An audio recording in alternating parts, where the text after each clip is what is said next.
Never put too much trust in friends. The power of using enemies. Imagine this. You've spent years working on your dream.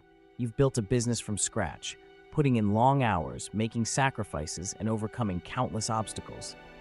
Then one day, your closest friend, someone you've shared everything with, someone you trust, approaches you with excitement. They love what you're doing and want to be part of it. They say all the right things. We can grow this together. We've always been there for each other. I would never let you down. It sounds perfect. What could possibly go wrong? What if the very person you trust the most is also the one who could betray you the deepest? And could it be that your greatest ally is not a friend, but an enemy? At first, things are great. Your friend brings fresh energy into the business. You feel a sense of security, believing that with them by your side, nothing can go wrong. You don't set strict boundaries because you trust them. You don't put things in writing because they're a friend, not just a business partner. But over time, small things start to change. Your friend starts questioning decisions. They hint that they deserve more credit. They act as though they are equal to you, despite the fact that you built this from the ground up. And then one day, you find out the truth. Maybe they've been taking clients behind your back. Maybe they've secretly started their own project, using everything they learned from you. Maybe they've even convinced others to take their side. Suddenly, you are no longer partners, you are competitors. And worst of all, this betrayal doesn't come from an enemy, but from someone you trusted completely. You're left wondering, how did this happen? The painful truth is that friendships, no matter how deep, are not immune to ambition. When people are too close, they start to compare. They see what you have, what you've achieved, and they start feeling entitled to it. At first, it's subtle, small feelings of resentment, quiet thoughts of, why them and not me? But over time, these thoughts grow. Envy turns into justification, and justification turns into betrayal. And the most dangerous part, it happens silently, right under your nose, because you never suspected it. Now, contrast this with a different kind of relationship, a rivalry. Imagine someone who has always been your competitor. They've never hidden their ambition. They've challenged you openly, competed with you, and forced you to be better. You watch them, and they watch you. There's no illusion of trust, only a clear understanding of each other's strengths and weaknesses. Then, one day, an opportunity arises that requires collaboration. Maybe it's a business deal, a project, or a common goal that benefits both of you.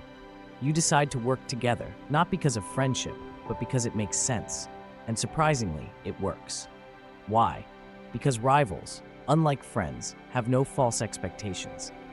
The relationship is built on mutual benefit, not blind trust. There's respect, but also boundaries. There's no betrayal, because there was never a promise of unconditional loyalty to begin with. This idea has been explored by some of history's greatest thinkers.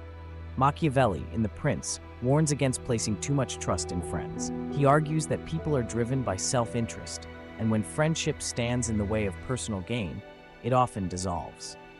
He suggests that while enemies are dangerous, they are at least predictable. Friends, on the other hand, can turn into threats without warning. Robert Greene, in The 48 Laws of Power, expands on this idea even further. He states, "Be wary of friends. They will betray you more quickly, for they are easily aroused to envy. They also become spoiled and tyrannical. But hire a former enemy, and he will be more loyal than a friend because he has more to prove." This is because former enemies understand the consequences of betrayal. They know they have something to prove, so they work harder. They fear the damage another betrayal would cause to their reputation. Meanwhile, a friend who turns on you often justifies their actions to themselves, believing they are right to take what they feel they deserve. But does this mean we should never trust friends? Should we only work with enemies?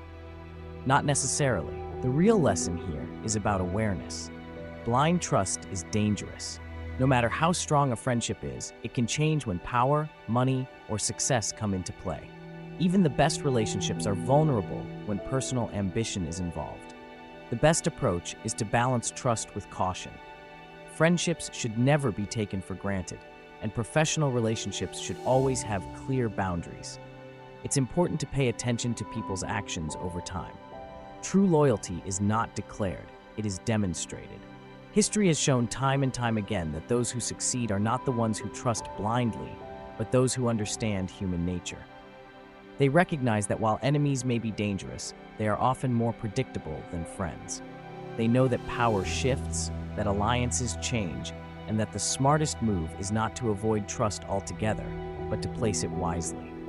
So, what do you think? Have you ever been betrayed by someone you trusted too much? Or have you ever found unexpected loyalty in a former rival? Or perhaps you've learned to balance trust with caution in your own relationships? Let us know in the comments. If you're not subscribing to the Yusafi channel, you're probably never going to see us again. But if you are, then congratulations, you're growing every day.